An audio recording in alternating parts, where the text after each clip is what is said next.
மாண்புமிகு தமிழ்நாடு முதலமைச்சர் அவர்களின் ஆணைக்கிணங்க பெருநகர சென்னை மாநகராட்சி ஒவ்வொரு பகுதிகளாக வளர்ச்சி திட்ட பணிகளை மேற்கொள்ளப்பட்டு வருகிறது.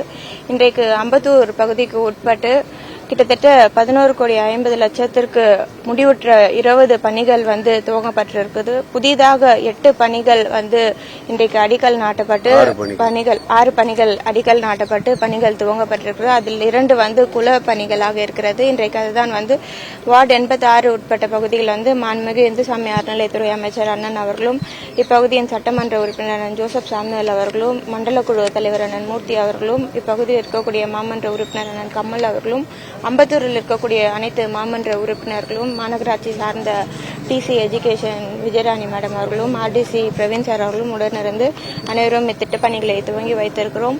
இன்றைக்கு முடிவுற்ற பணிகள் கிட்டத்தட்ட 11,50,00,000 திட்டப் பணிகள் முடிவுற்றிருக்குது. அதில் பள்ளிகளுக்கு வகுப்பறைகள் புதிதாக கட்டப்பட்டிருக்கிறது. புதிதாக லேப் கட்டும் பணிகள் துவங்க இருக்கிறது. இந்த அம்பத்தூர் பகுதிகள் எடுத்தீங்கன்னா சென்னை மாநகராட்சியில் புதிதாக இணைக்கப்பட்ட பகுதி. கடந்த அதிமுக காலத்தில் சென்னை மாநகராட்சியோடு இணைக்கப்பட்ட பகுதி. ஆனால் 10 ஆண்டு காலமாக இந்த பகுதிகள் எந்த ஒரு வளர்ச்சி திட்ட பணிகளும் மேற்கொள்ளாமல் சென்னை மாநகராட்சியுடன் இணைத்து எந்த திட்ட பணிகளும் மேற்கொள்ளாத இருந்த சூழ்நிலையில் இன்றைக்கு நம்முடைய மாண்புமிகு தமிழ்நாடு முதலமைச்சர் அவர்கள் ஆட்சியை பொறுப்பேற்ற பிறகு சென்னை மாநகராட்சி உள்ளாட்சிகள் பிரதிநிதிகள் வந்த பிறகு மாண்புமிகு தமிழ்நாடு முதலமைச்சர் அவர்கள் வகைப்பாடுபடி இன்றைக்கு 10 ஆண்டு காலமாக சென்னை மாநகராட்சியிடம் ஒப்படைக்கப்படாமல் இருந்த 169 பள்ளிகள் சென்னை மாநகராட்சியிடம் ஒப்படைக்கப்பட்டு இன்றைக்கு சென்னை பள்ளிகள் என்று வகைப்பாடு மாற்றப்பட்டு இந்த பள்ளிகள் எல்லாம் வளர்ச்சி திட்ட பணிகள் மேற்கொள்ளப்பட்டு வருகிறது. அம்பத்தூர் பகுதி, மணலி பகுதி, இந்த சோழிங்கநல்லூர் பகுதி, இந்த மாதிரி பகுதிகள் எல்லாமே இன்றைக்கு பள்ளிகளுக்கு என்று தனித்துவ வளர்ச்சி திட்ட பணிகள் மாநகராட்சி சார்பாக மேற்கொள்ளப்பட்டு வருகிறது.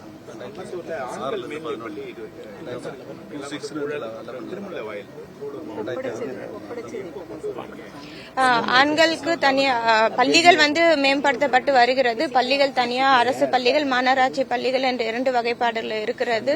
தனியாக மாநகராட்சி சார்பாக பள்ளிகள் தேவைப்படும் என்று பொதுமக்கள் கோரிக்கை வைத்தால் கண்டிப்பா வரக்கூடிய நாட்கள் மாண்புமிகு முதலமைச்சர் அவர்களும் தெரிவித்து அந்த திட்டப்பணிகள் துவங்கப்படும்.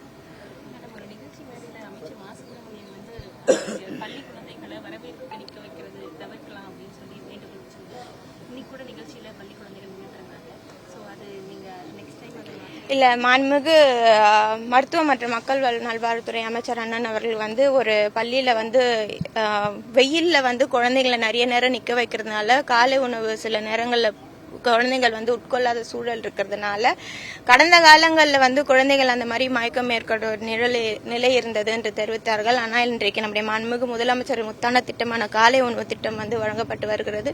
வரக்கூடிய ஒவ்வொரு குழந்தைகளும் காலை உணவு எடுத்துக்கொண்டு தெம்பாக உற்சாகமாக பள்ளிக்கு வருகிறார்கள்.